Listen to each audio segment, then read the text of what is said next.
tema dels obradors compartits crec que és superimportant perquè nosaltres hem treballat moltíssim i seguim treballant, no? Però has fet un obrador, has fet això o l'altre, però hi ha gent que potser no se sent capaç o no té econòmicament o el treball o el que siga, no?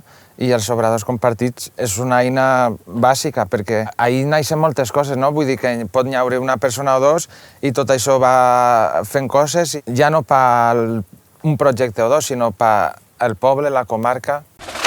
Una part és això, que és la producció, i l'altra, potser, comercialització, la venda, que podria ser, que està superxulo, no? S'organitzen molts mercats, s'organitzen molts esdeveniments i tal, dedicat a les productores, però moltes vegades coixeja un poc perquè no hi ha tantes productores, potser, com ens agradaria, o...